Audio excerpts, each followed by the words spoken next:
How about that? Can That's you great. guys see it? Yeah. Okay, Educational cool. All right, agenda. well, yeah, I'm actually not super familiar with Teams. We use Google Meets a lot, so that'll be what we work into. But again, I'll go back into, you know, our mission is to help bring carbon finance and the technologies that lead to that, EPDs and LCAs, to help bring financing to climate tech and to startups, helping to scale. You know, one of the things that I kick around is that the idea can be great, but if no one's using it, it really doesn't matter. So we want to help bring things forward, help commercialize as best we can, and help get some early stage financing into the process. This is our team, and we are certainly not going to win any beauty contests, but we have a lot of experience across and a wide breadth. We have over a century's worth of construction and construction material experience among our team. We have a quarter of a century of engineering. We have half a century of environmental matters and policy work. And then we have about 15 years combined of climate tech and climate service. So we bring a lot of ideas, a broad breadth of experience to what we do. We have two PEs on the team, a PhD, or two PhDs on the team, three PEs, sorry, and two PhDs on the group. And then Cam is our MBA from Columbia and the climate specialist that we have. All right. This is the spot where Cameron needs to jump in and get into it. Or Ben, do you want to dive into the LCA portion of it? Hey, can you hear me? Oh, there he is. There's our man. Give it a go. Hey, yep. Sorry, guys. That link was a little used up too many times. But yeah, thank you, Tim. So just jump into this. So as Tim said, we're looking to get into EPDs and LCAs for the upcoming year. But I want to kind of go over what are they. So LCAs are predominantly used to evaluate the environmental impacts associated with stages of a system required by a product. Stages are typically broken down by raw material extraction, transportation, manufacturing, its use in the world, and its end of life. And so full scope of a product LCA is called cradle to grave. So raw material extraction to the end of its life. And it's important to note that a product can be services, software, hardware, activities performed, and even the creation of an ambiance such as in hotels or restaurants.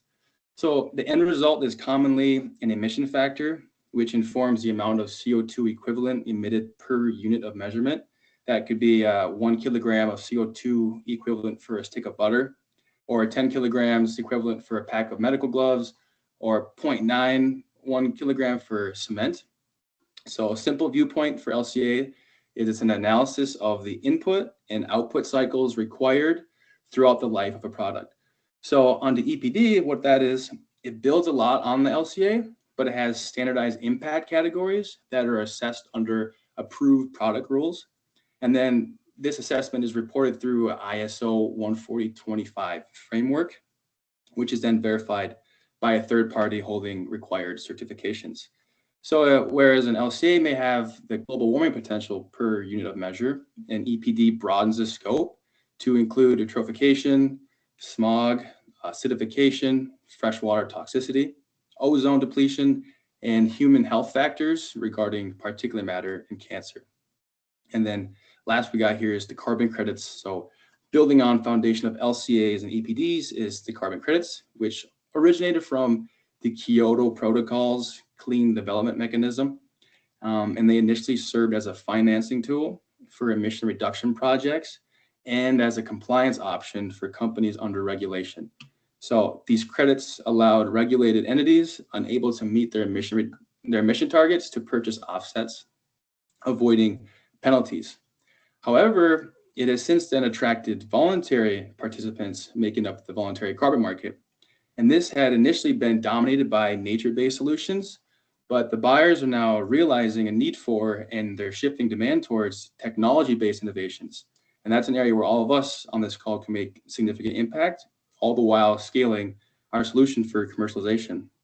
So The main takeaways for what LCAs, EPDs, and carbon credits are in the relation is that LCAs complete much of the work required for an EPD, and an EPD has additional impact categories. You will need about 12 months of data, and then also the ISO reporting structure. And lastly, either an LCA or EPD in some way, shape, or form is required for utilizing carbon financing opportunities. And this is all for your company to scale and reach commercialization stages. So that brings us to the next slide. Tim, I think you're in charge of that now. So now that we covered what they are, it's important to understand why and what is driving their demand. Beginning with LCAs, there's the consumer expectations. So in today's market, consumers, whether business to business or business to consumer, they have an expectation that if a claim is made for environmental impacts, it's imperative to have that claim substantiated. With all of us being in the climate tech space, an LCA serves as a necessary qualifier to open doors and address our claims. So a comprehensive, in-depth LCA may not be feasible right at the outset, but there's affordable screening LCAs which are available as a starting point. And the nice thing with this is they can be further developed as you scale, so you alleviate any kind of concerns about wasted time or money since it builds on top of each other. Now, with substantiating your claims, this leads into another demand aspect, which is the transparency and greenwashing and unverified claims. And this can result in a risk for public relations and over or undervaluation of your companies and its solutions. So being as transparent as possible is key in our industry, and working backwards to address transparency is just another hurdle that we don't need in order to be successful. Another demand for LCAs through transparency aspect is through incoming state and organization regulations, which we've heard about in SEC's climate disclosure or the California Senate bills. Now, these are magnifying the supply chain ripple effect, which is forcing corporations to call out manufacturers in their supply to conduct corporate and or product level carbon footprints. So that's for that, for transparency. Another large reason for LCA demand is to optimize operations and supply chain flows. Because when you think about it, carbon can be kind of thought of as money. And if your emission factor is figured out for 20 kilograms for a pair of shoes, the inputs associated with the shoes all carry a cost. And with energy and materials being a large part of that cost, reducing the energy and materials, that is potential emissions, will inherently reduce the cost of your product. So there's innovation that might need to take place in order to get this done, but that's what carbon financing is for.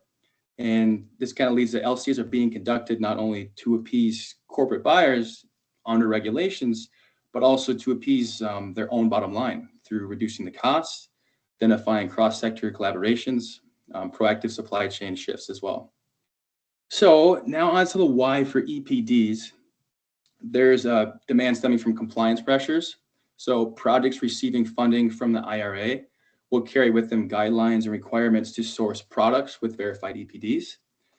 States are also getting into this with their buy as in purchase buy clean initiatives, requiring products in certain purchase categories to carry a verified EPD as well. And kind of overarching this, in the US, both state and federal governments are pushing to decarbonize. So taxpayer-funded projects are increasingly scrutinizing the use of products without environmental product declarations to help ensure transparency and sustainability in the materials and services used for these projects. Another part with the compliance, it ties into the procurement preference, where I just highlighted the compliance factor.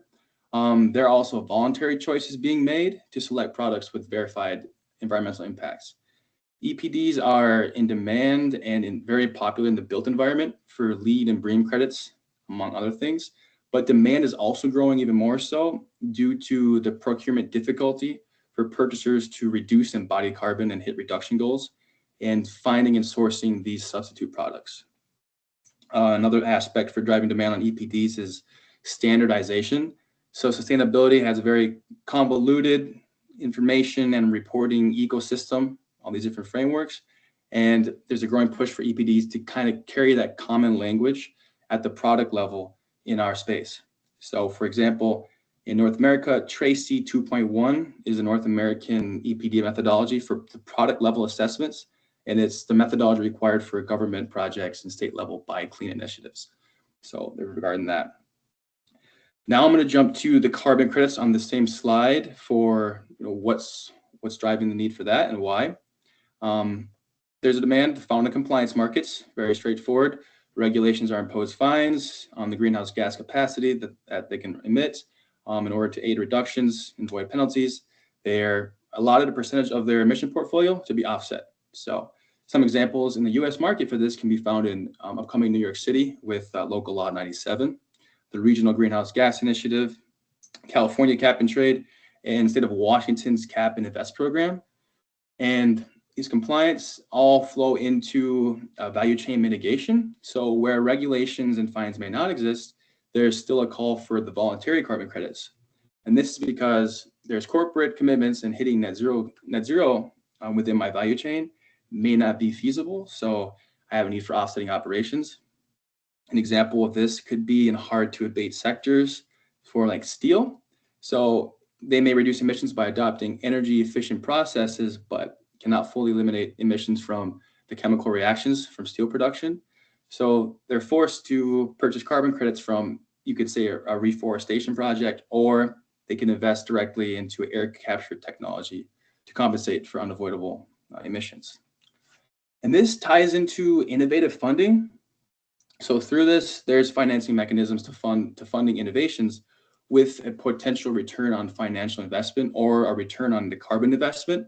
So as we highlighted in the emissions factor on reducing it for the pair of shoes example, or the direct air capture by the steel company, corporations are recognizing the value of funding innovations that will reduce the negative impacts in their value chain or from another hard to abate value chain outside of their own. So these efforts will not only drive a transformational change in the industry, but also allow the companies to claim these improvements. So if I was a steel company, I claim the improvement, or I can make a profit in the sale of that environmental attribute to those who may need it more. So investing in it and kind of gaining control of those credits where someone might have more value for them than myself, but I had money to fund something. Another aspect is sustainable development, where a lot of it came from, the SDGs. From a global perspective, there's a significant mismatch between where capital is available, which is in developed countries or nations, and then where future emissions are expected to rise in developing nations or countries. So connecting this bridge, there's over 90 countries that have committed to sustainable development goals, just showing the need to fund projects and products that promote sustainable growth. So all opportunities that your solutions could aid in. And then we'll jump to the next slide, please. If you go back, it should be slide number 7. It's yellow if that's where you are right now. Go back, please, to one more. No, backwards, yeah. Other way. Okay. Let's see. You have to reshare your screen there, Tim Moore. I can't pull mine up.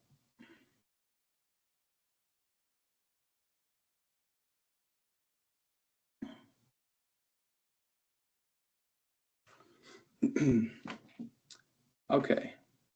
Perfect. There we are. All right. Thank you. All right. So now we understand what they are and the demand driving them. How can they help climate tech companies scale? So LCAs flow into EPDs, which then flow into carbon credits. There's a nice pathway for leveraging the environmental impacts there. The big benefit starting with LCA is it starts as a powerful way to qualify your company for immediate opportunities and lay in the ground for future opportunities, which can involve internal booking claim systems, green bonds, or voluntary and compliance credits. Another benefit also gives consumers a clear understanding of the product impacts that they're supporting. It helps simplify marketing by revealing how your processes affect or depend on other value chains. And so this clarity can also strengthen the narrative around your solution and making it resonate more deeply with your buyers. So overall transparency is improved, and which is a highly valuable attribute in the climate space. Another benefit is the supply chain optimization. So it's been found that conducting an LCA, this might be varied by the stage of the company, but it can reduce operational costs by 5 to 20%. And then on the green premiums, understanding them can be a valuable tool during contract discussions or negotiations. by putting a dollar value on the impact of your work, buyers can gain a solid numbers-backed justification for any premium cost associated with choosing your product, making your offering that much more compelling. Now, regarding compliance benefits for EPDs, it really helps you stay ahead of regulatory requirements and satisfy any gatekeepers who control funding or procurement opportunities. You can satisfy the IRA, states with buy clean initiatives, and as well as more growing non-governmental RFPs, requests for proposals, calling out EPDs as a requirement. So things are kind of shifting from the compliance to the voluntary on that. You also prepare yourself for global market requirements. So if you begin selling in the EU, they have something called a digital product passport, and this sets you up for having the metrics you need to get that verified and set up. And in the EU, this is now required beginning in 2024. It covers sectors or industries, I should say, on textiles, furniture, batteries, which is a given, construction products, iron and steel, and so on. Another benefit from EPDs is credibility. It brings your product and brand. So when holding a verified declaration, it really showcases your product's environmental attributes beyond just emissions. And so this really helps differentiate you in the crowded market, because you're building trust with customers, stakeholders, and regulators, not from the carbon emission standpoint. But when we get into like a water footprint, that can sometimes matter more than carbon emissions. So unlike with the LCA and focus on carbon emissions, the EPD lets you demonstrate that you have improvement for areas like water or land use. So you might get more sales revenue by being able to show the water footprint or land use footprint from your product, which is the more robust than the LCA if you have that involved. Another aspect with the credibility is you're set up to satisfy that supply chain ripple effect I was talking about for the large buyers facing pressure for transparency in their ESG reporting as it pertains to scope 3. And then this flows into your preference of purchase. There's a study by the Wharton School that indicates the majority of buyers show a 60 to 80% preference for products with environmental declarations over those without, particularly when compared with similar products. So this preference does vary by industry and consumer segment, but something's been shown to really show a push for something that has a verified impact and a label stamped on that. All right, and then another key benefit is allows your solution to be directly specified in procurement requirements, which can help solidify any kind of demand and reduce any marketing or customer acquisition cost. Additionally, on top of this, an EPD will simplify the procurement process by providing the verified data, and it lists your product in an accessible repository. So this minimizes the need for purchasers to search for your substitute, making your product clear choice to go for that. So it really reduces in that the need for searching for a viable solution as a substitute. And none but least, the carbon credits. There's scalable funding opportunity as a benefit for stepping into this aspect. There's prearranged funding that is non-dilutive, and it can result in growth as well as positive impacts as your solution has. So brokers may purchase expected credit rights from the initiative, giving you the money you need to develop and scale without losing any kind of company ownership. So that's kind of how that would look for a scalable funding opportunity.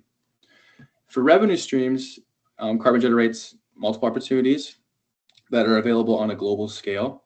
You have your revenue from sales into compliance markets, voluntary markets, and also an exciting development on the horizon, which LCAs and EPDs prepare manufacturers or producers of solutions for, is a scope 3 intervention units. This is being introduced by Vera, and it enables organizations to address scope 3 emissions in their supply chain while creating new credit opportunities. And last but not least, you're contributing to sustainable development and sustainable impact. So you're giving more than you're taking while running a business and showing the market that innovation exists in the climate space and that there are mechanisms in place to fuel the green transition. So we'll go to the next slide. And this is kind of where I like to put it into play. I think it's important for kind of understand the development for product, life cycle, EPD, and carbon. So the four stages, how we see it. You have a widget. I have an example here, like you have glass. Maybe you have a solution where you create with less emissions. You have everything figured out. You have customer interested, they make a purchase or two, but they're really interested for the environmental attributes tied to it. So they ask you for the life cycle assessment. And this opens more doors for other pilot projects to begin on a larger scale, because that buyer now has that green premium tied to numbers. They have the emission figured out and what it's actually going to tie to. So you get more pilot projects coming. And then after that, you get your process figured out even more. You're ready to apply for government projects or larger scale. So this is kind of where the EPD requirement kicks in. In order to compete or have your product chosen, you have to have an EPD done to do that.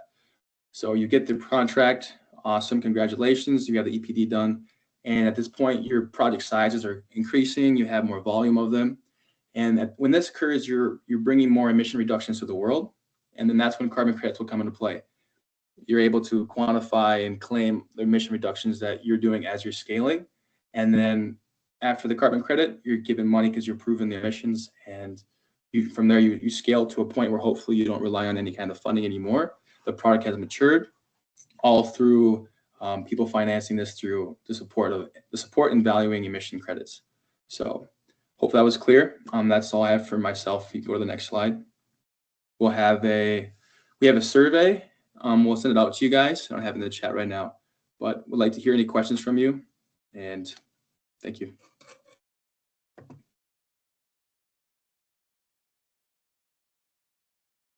Awesome stuff. Yeah. Any questions from anybody that we might be able to address kind of globally or generally? Well, I'm kind of curious if you could speak to how to know when you need to do an EPD. So like, based on, we're working with teams that are very early stage, that might like, how do they know, or how do they find out, especially for compliance requirements, when that's required, how to go about it, who they should be talking to about it, like where in the supply chain they should be tapping into that, because it sounds like it's a long-term process, and something we should be, teams that may need to go through it need to factor that in now. Yeah, I would say, as you start to scale and in the initiatives for the IRA and the state buy clean kick in more heavily in the upcoming year or two, and the threshold gets smaller and smaller, you'll start to realize that, okay, I'm at that scale level to where I need to get this project in order to move to the next stage. So like we had presented before, you said early stage, I would start with the LCA and build it slowly, build something small into bigger and bigger. I think, Ben, you said something on the last call we did, and it actually stuck with me, your TEA before your LCA. Most of your companies or your technologies that you guys have probably have a back of envelope LCA that they're doing because they're trying to get funding, and that LCA is going to be critical for their initial funding, their initial claims. Verifying that and turning that into a verifiable LCA would be, I guess, if the TEA is 1, the LCA should be 2. Then as they want to move to pilot or past pilot and scale, as Cam said, they're going to need the EPD at that point to scale so that they can go through the direction there.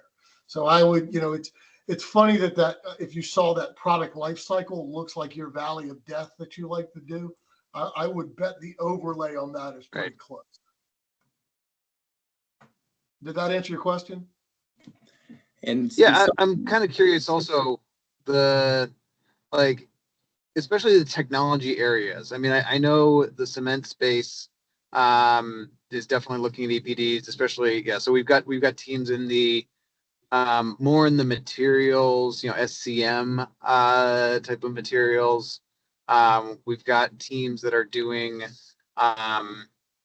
sustainable building materials and supplies. We've got people that are also looking at software plays to support some of these things. So I'm kind of curious. Yeah, especially industry wise, from a compliance perspective, is there like a rule of thumb? If you know it, you know it. Like, or is it like as I'm looking at these types of things, I'm kind of curious, when I should advise teams, you need to start this process now.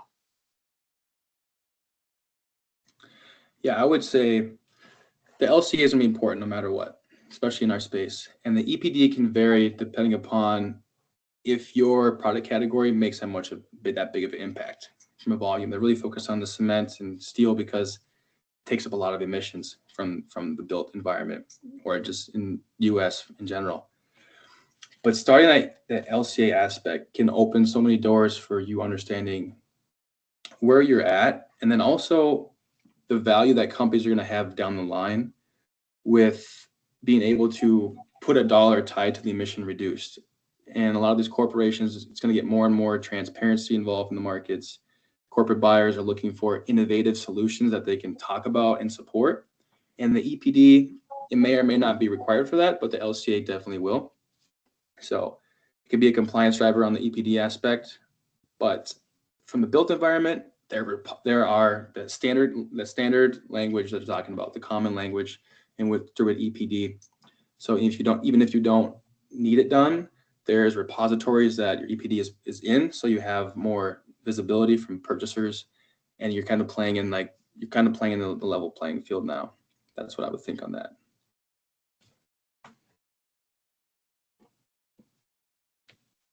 Gotcha. Thanks. All right. Anyone else?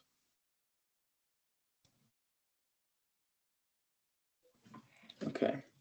Okay. Do you guys have any sense of, and I'm going to say this in probably the incorrect way, but like, what is the market opportunity like from a number perspective of leveraging this analysis that companies can tap into by an industry or anything or growth or anything that kind of gives us a sense of, why they should do this from a monetary situation? Do you guys have any data, any benchmarks, anything that, or case studies that help us understand, why this is so important to do these? I can hop in a little bit here. So the EPD market is standardized in Europe, and it's making its way here. And we're starting to see that with the Buy Clean legislation. So, that put $1.2 billion to states to start buying cleaner materials. Now, your project's not eligible for that funding unless you can provide an EPD. So this is the first time we're seeing it here in the U.S. from the federal side, and it's going to continue. Well, we'll see what happens in this administration, but out in California, California is the 5th largest economy in the world. They're still very forward thinking. There's not a change of administration there, and recently they passed a Senate bill that requires large corporations over $1 billion to start showing visibility within their emissions. So if this large $1 billion company, so let's say they're a real estate developer, they're going to start asking their suppliers for these EPDs so that they can show transparency within their supply chain. So I don't have a dollar value on that, but we know California's big economy. Those are just kind of the two key points that come to mind. I think you may also see, Ben, where the federal government guesstimate that the new administration is not going to require it may become hyper sensitive at the state level, with California being the leader, but Massachusetts following. Maryland might jump into it. New York might jump into it. So I think you may see more requirement at the state level as well for funding projects. So Yeah, go ahead, Cam. another way I like to look at it is it's definitely coming, and then it's really important to respect your innovation on the amount of emissions it's reducing in the world, and there's a value tied to that.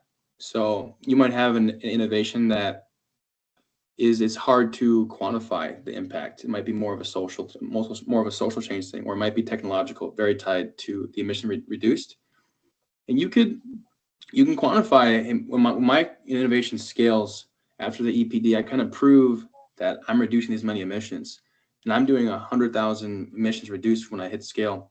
That's kind of your gold ticket that verifies at a rate. You know, I'm going to charge a green premium for $2 for every emission I reduce. For that's what's built into it. So that's another way to look at the value of it. Just kind of, you have your innovation, it's doing the work.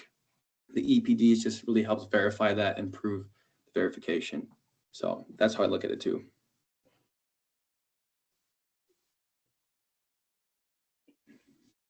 It can be unique.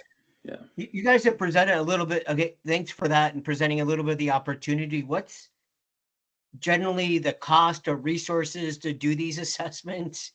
You know, do you have any sense of, you know, is this like a breadbasket? Is this a you know, something you need, you know, to raise money for? Like what's generally the cost of some of these things, a range of costs? I'm sure there's a lot of nuance and how to calculate this, but can you give us a sense of cost, resources to do these types of assessments? I could start if. Yeah, go ahead. Yeah, Well- yeah, you got it, Cam. Well, concretely, there is a charge for the verifier, which I've seen from $2,000 to $5,000. So that's out there and it's understood. There's a cost to have it published onto the program operator's website, the repository, if you will.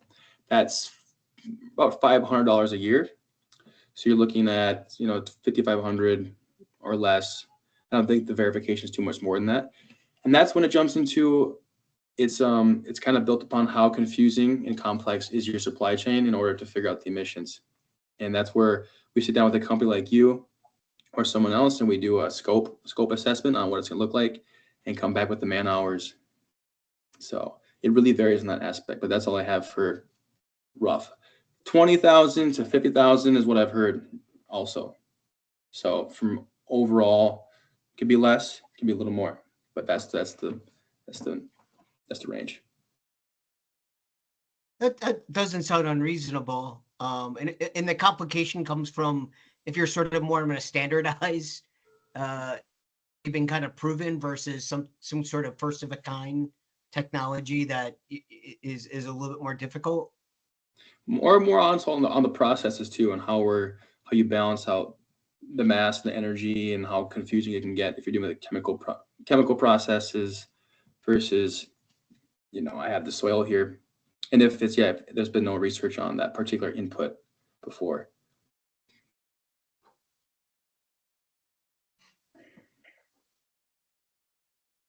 So another thing too, I like to talk to people about, or just like when you have this information figured out, your emission factor, your solution adds valuable data to people in the United States because there's not much US based solutions or climate tech solutions that have emission factors tied around what they have.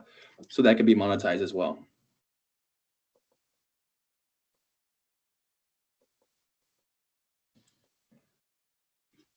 All right, thank you, Mike. Anything else? This is great. Any other questions?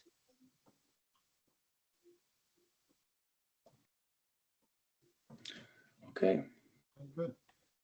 Well, we'll have to send out a survey to everyone here. Thank you for your time, and hopefully we can hear back from you in the survey and anything you want to talk about. Should we send that survey to you, Emily? Can you disperse it from there? Would that be easier? Yeah, definitely. I can send the survey out to the list who was here, and then happy to share the recording with anyone who missed it as well. Cool. Thank you so much. Yeah, thank you all. Thanks, guys, for hosting us. We appreciate it. Mm-hmm. All right, Thanks, see y'all. guys. Yep. Thank you. And then Thanks. you must So-